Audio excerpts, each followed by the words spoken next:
and shatter. It's finally here. Wow. Okay. There's a lot to unpack with Dune Part 2. There's a couple of things that I need to get out of the way first. First of all, I'm not wearing the still suit for this review just because that thing is uncomfortable. You've seen the pictures. I'll have the images on screen right now. You can look at it, all that kind of stuff. I'm not wearing it. It was one of the most uncomfortable things ever. Like, it's right here. I got it. It looks cool. It looks great, but it killed me to make it. But also, it was a lot. Second thing, I've now seen the film twice, so a lot of the thoughts that I initially had was a bit... Okay, so at the end of the day, Dune Part 2 is a great film. It is. I love it. I think it's genuinely amazing. But the issue I had with my first screening of the film was the fact that I didn't love the ending and I didn't love the adaptational changes. Specifically the adaptational changes in the last third of the film. For the most part, the first 2/3 are great. I have no real issues with the adaptational changes. Like, Chani is different, but I like her difference. But the issue with Chani is I don't like where she ends up just because... What? And on the second watch through, I still don't like that change. And the second adaptational change they made, which I am now fine with, I've come to terms with it, it's marinated. In fact, I actually quite like it. It's Paul killing the Baron Harkonnen. The film doesn't really include Aaliyah. I normally say Aaliyah, but for some reason recently I'm saying like Aaliyah. I don't know. Aaliyah isn't really in the film. Like, she's in the film, but she's not. She's for the most part a fetus, but we also get the flash forward or the vision of future Aaliyah played by Anya Taylor-Joy, which, I mean, thinking about it, right, when you hear that voice in the trailer, of course it's Anya Taylor-Joy. Like, how did we not pick up on that? You are not prepared for what is to come.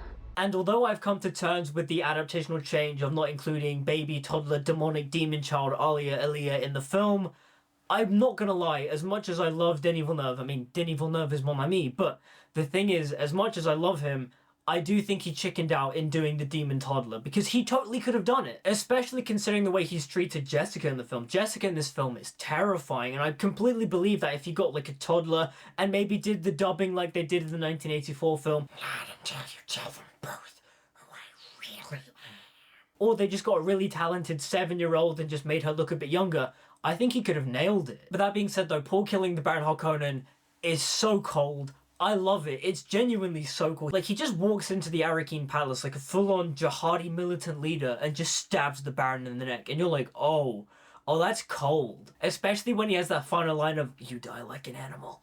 So good. Honestly, at the end of the day, Dune Part 2 is incredible. I love it. I genuinely do. It's weird though, because as an adaptation, it's holding back my absolute adoration for it. Because say what you will about Part 1. Part 1 is just the book. Part 2, at least 2/3 of it is the book, though there is slight tweaks that I don't mind and actually quite like, because one of the things that I found when rereading Dune is the fact that I love the first 2/3 of the book, and the last third is underdeveloped. Things just happen too quickly in that last third of the book, and I feel like things don't resonate or linger, and for the most part we're being told things are happening rather than seeing things happen. And I feel like for the most part Denis Villeneuve agrees with that sentiment, because you watch Dune Part 2, you feel it's more explored, you feel the nuances and the depth of the Fremen, and it also further explores and really deepens the idea of Paul rising into the messianic figure of Muad'Dib. And setting the book aside, just talking about the film as a film, this film is stunning. It's shot perfectly. The cast, the performances are insane. Timothée Chalamet, my boy, just goes places in this. He goes to a place where I didn't think he could as an actor, and honestly,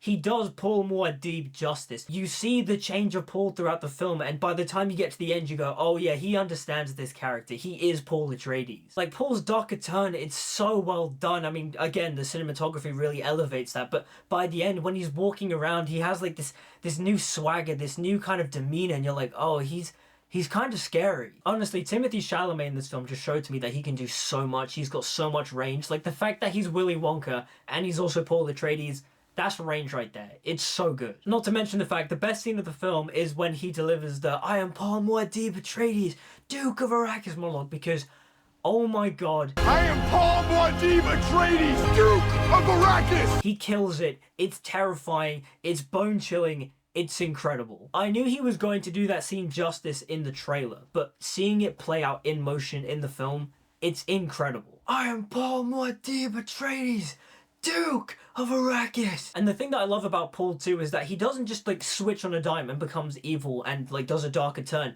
It's a thing he's really fighting, he's really hesitant to do. It's so good. I love it. The whole film, he's just like, I'm not gonna go south. I'm not gonna inspire the fundamentalists. I don't want to trigger that kind of responsible power. Also, you've seen it in the trailer when he confronts the Reverend Mother and it's like, silence! Consider what you're about to do, Paul Atreides. Silence! Oh my god, the sound design for that was incredible. It rumbles. It's so good, and pardon me for being crass, but I felt it in my balls. Like, it was so good. That being said though, Paul didn't do his I remember your Gom Jabbar, now you'll remember mine. Try looking into that place where you dare not look, you'll find me there staring back at you thing. Which is weird because like I feel like Villeneuve would have included that, but he didn't. Part 2 is weird because when you compare it to part 1 for the most part is just the book. And part 2 is the book, but it's not the book. And it's less faithful than part 1 is.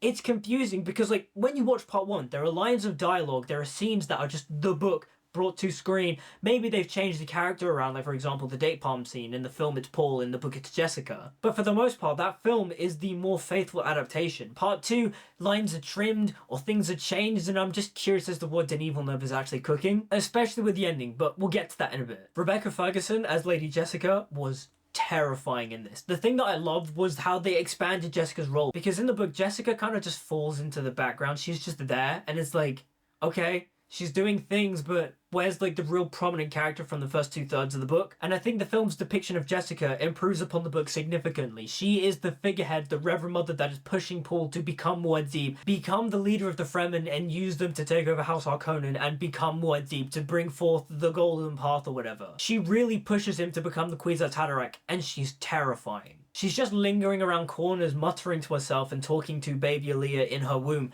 It's so scary. Also, the moment where Lady Jessica takes the Water of Life was a fantastic sequence. In many ways, I love the parallel to the first film in the sense of the Water of Life sequence for Jessica is her Gom Jabbar trial. Hans Zimmer even plays the same music. She even recites the litany against fear, and this time, she says it correctly. She says, fear is the little death that brings total obliteration. I was like, hey, you fixed it! He must have watched one of my videos because he knew that was one of my biggest pet peeves. Like, it's total obliteration, and she finally said total obliteration. Zendaya is also really good as Chani, whichever, whatever you want to say. The thing I will say about Zendaya is that she's very good, and her performance and her acting is very good, but she also sticks out from the rest of the cast. Like, the rest of the cast are their characters, but Zendaya just feels like she's Zendaya delivering a good performance, but she doesn't feel like she's of that world. I hope that point is coming across clear. Zendaya is very good in this film. She does lots of acting moments where I'm like, that's really good. I love that. But then when you look at her around the other Fremen, you're kind of like, does she fit? For example, you compare it to Javier Bardem. Javier Bardem is Stilgar. He is living and breathing that character. He brings something to the Fremen people where you go, oh yeah, this guy is really Fremen. In fact, you could argue that Javier Bardem might be the best character or actor in the film because he plays Stilgar's fanaticism so perfectly. Not to mention the humor that comes from it too, like when Paul's like, Stilgar, I'm not Dalisan al-Gaib, I'm not, it's a made-up prophecy of the Bene Gesserit, I'm nothing special. And then he's just walking around to the Fremen just like, he's so humble that he won't even admit that he is the Mahdi of Dalisan al-Gaib. He is the one that shows the way. It's so funny. And then let's get to my other boy, Austin Butler as Feyd-Rautha Harkonnen.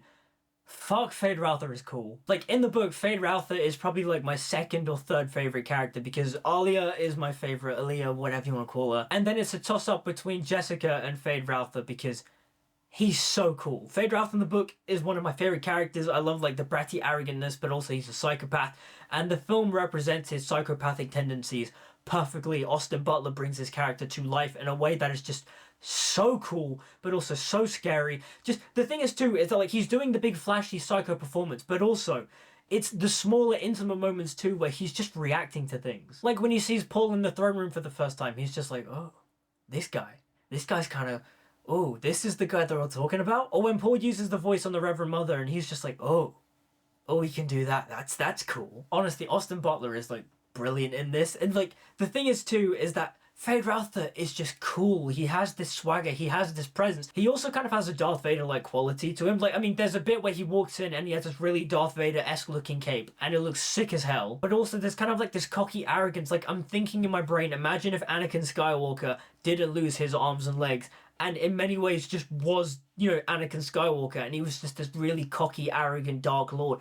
That's kind of what Feyd-Rautha is in this film, and I loved it. Not to mention the gladiatorial arena scene, like, oh my god, the action in that was so cool, the cinematography was stunning. I also love the detail of the Harkonnen fireworks. Like, when the fireworks go off, it's not sparks, it's like a liquidy looking smoke thing. It's so cool. Also, the voice that Austin Butler is doing in this too, he's very much emulating Stellan Skarsgård. He's like talking like this the whole time, like, where's Raban? We gotta take over. Is this your pet? Is there any special attention required for this pet? Now, I've heard some people say that he still has some of the Elvis-isms in his voice, and I can hear it like every so often, but it's not very prominent. The scene for me where it stands out the most is when he's laughing in the gladiatorial arena, like he's getting the knife and he's pushing it towards his opponent, and he's just like, like, that's the Elvis laugh. But honestly, that gladiatorial arena scene is so cool. The way it looks, the black and white, the shield effects, Feyd-Rautha's characterization, the choreography. Mwah. The thing is too, is that Feyd doesn't appear for like a good like hour into the film, and the whole time you're kind of like, when's he showing up? When's he showing up?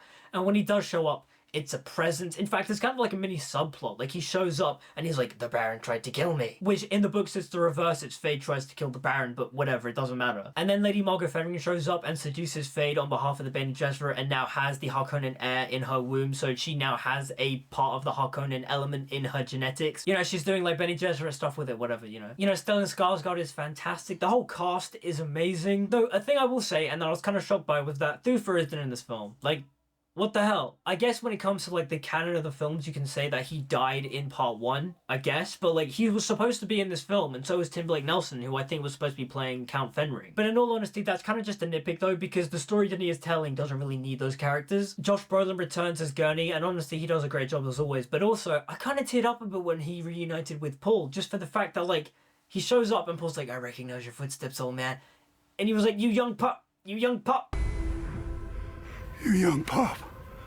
And I won't lie, I got a bit teary-eyed. I was like, oh, it's the thing from the book, but also I can't tell if it's just the bond between the actors and the characters and such, but it was great either way. Also, Gurney finally plays the Balisette, which is cool. I really love that. But the thing that I will say about Gurney in this film is that he gets his revenge on Raban, and it's fine. I wouldn't say it's anticlimactic, considering how in the book Gurney doesn't even kill Raban, let alone even fight Raban, so at least he kind of kills him. But then also there is like the thematic reason as to why Gurney doesn't kill Raban in the book, and it's because he wants revenge, he doesn't get his revenge, and then Paul challenges Feyd and he's like, no Paul, let me fight Feyd for you. But Paul denies Gurney his revenge, like that's kind of the whole point. But anyways, when it comes to Gurney killing Raban, the reason why I don't gel with it entirely is because it's too anticlimactic, like it's too quick. It's like Gurney dodges a move and then just stabs Raban in the throat. I'm like, no, at least like have him stab him multiple times, or stab him in the heart and then stab him in the throat. Make Gurney really savor the moment. This is the thing he's been waiting decades for.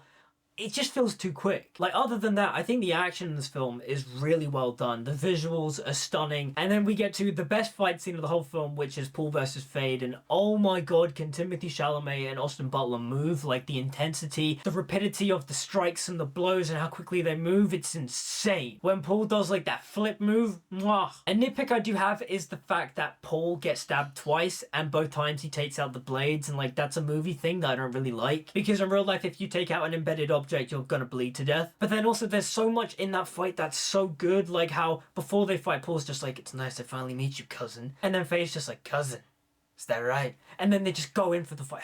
Oh, they even do the thing from the book in the 1984 film where Feyd recognizes that Chani and Paul have a connection. He's just like, is that your pet? There's a point in the fight where Feyd's about to stab Paul, and then Paul looks over at Chani and is kind of like emotionally manipulating her because she's genuinely like losing it. Just like, I don't want to see him die, I don't want to see him get stabbed, because she's hurt. We'll come back to that in a second, but it's just the fact that Paul is like literally lingering, waiting for himself to get stabbed, and he looks purposefully at Chani to see how she's reacting. It's so manipulative, it's so good. Denis understands Dune. They don't do the hidden blade thing from the book where Feyd has like a hidden blade and it kind of is like his downfall and Paul then stabs him. But Paul does stab Feyd, and when he does, Feyd just goes, you fought with honor, Atreides. Loved that parallel to the gladiatorial arena scene. It was so well done. And now, finally getting to the issue I have with the ending, it's the stuff between Paul and Chani. Because I thought Paul and Chani's relationship was really sweet in this film. It was really romantic. It was really tender. The scene early on in the film where he's staring at Chani and she's like, why are you looking at me like that? And you can see the love in his eyes. It's really good stuff. Their love theme, A Quiet Moment Between the Storms, is genuinely a beautiful piece of music. The music in this film is also fantastic. Hans Zimmer once again just knocked out of the park. Godsend. The thing that I found weird was that Chani kept wearing her blue ribbon, and in the book that signifies that she's pregnant, but the film doesn't have baby Leto, so I don't know why she was wearing it. And I also like the adaptational change of Chani being anti-Lisan al-Gaib. Chani in the film loved Paul, but she doesn't love the prophecy of the Lisan al-Gaib and doesn't believe in it. And I liked that rift it created between them and the conflict it caused in their relationship. The problem is when we get to the ending, because the ending doesn't work for me. Everything before the Feyd fight plays out pretty much as it should. Paul goes to Chani, it's just like, I will love you as long as I breathe. Great line delivery. I love using that line. I want you to know, I will love you as long as I breathe. And then the Emperor and Feyd walk in and such, and then Paul's just like, I'm gonna take your daughter's hand in marriage. And all of a sudden Chani's just like, what?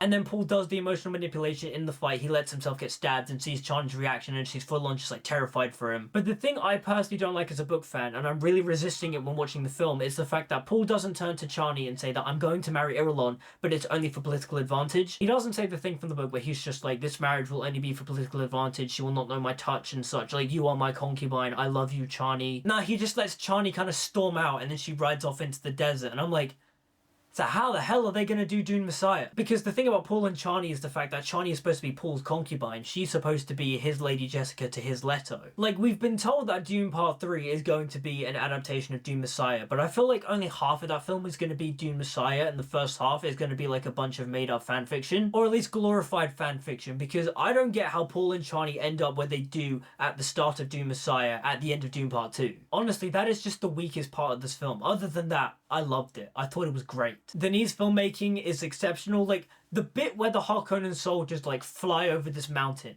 Mwah! The sound design, the visuals, it's stunning to watch. Denis' filmmaking is absolutely insane. Greg Fraser's cinematography is masterful. This film, visually and as a film, is fantastic. I, as a Dune fan, however, just don't like the ending. I've come to terms with the Baron's death and I actually think it's really cool. I really like it. I just don't like the Paul and Chani ending.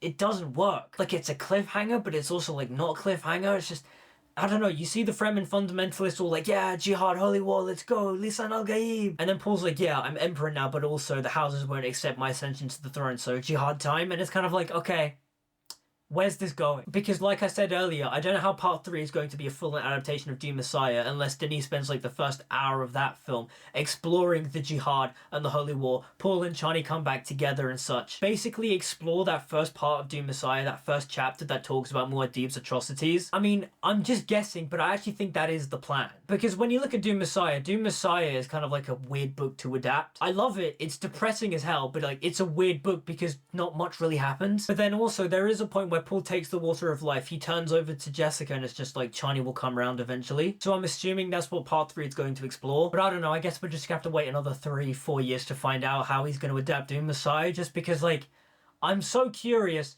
And I feel like Dune Messiah, Dune Part 3, whatever they call it, is going to strengthen Part 2. But Part 2 is also a really strong film. Like, at the end of the day, all my complaints are really just adaptational changes. Other than that, as a film, I think it's fantastic. Was it overhyped a tiny bit? Yeah, a little bit. Going into everyone's like, oh my god, this is like an absolute masterpiece, one of the best films ever made. Oh my god. Teensy tiny bit overhyped, but I loved it either way. I still think it's a phenomenal film, and I love it on the same level as Part 1. I will say that the Dune films are akin to the Lord of the Rings trilogy in terms of the technicality of their filmmaking and also their evolution in Hollywood, their place in Hollywood as book-to-film adaptations. They are very much similar to the Lord of the Rings trilogy. But the thing is that I'm not done with Dune Part 2. I'm going to watch this film so many times in the cinema. When it comes on digital, I'm going to watch it so many times. And when I do a movie commentary, it will be more nuanced. Like, there are so many things I want to talk about, but it's hard to kind of condense it into this type of review. So when eventually I do a movie commentary on Dune Part 2, it will be more thoughtful, it'll be more nuanced. Like, there are things like when Paul kills someone at the beginning, I'm like, oh, that's his second kill, that's why he's out of breath and reacting like that. Honestly, there's so many little things like that I can say, but like, it's too much for this kind of video. But those are my thoughts on Dune Part 2. What did you guys think? Did you love it? Did you think it was a masterpiece? Are you like me and that you love it, but you have problems with it as an adaptation of the book? Who was your favorite character? Who was the best in the cast? Let me know in the comments down below.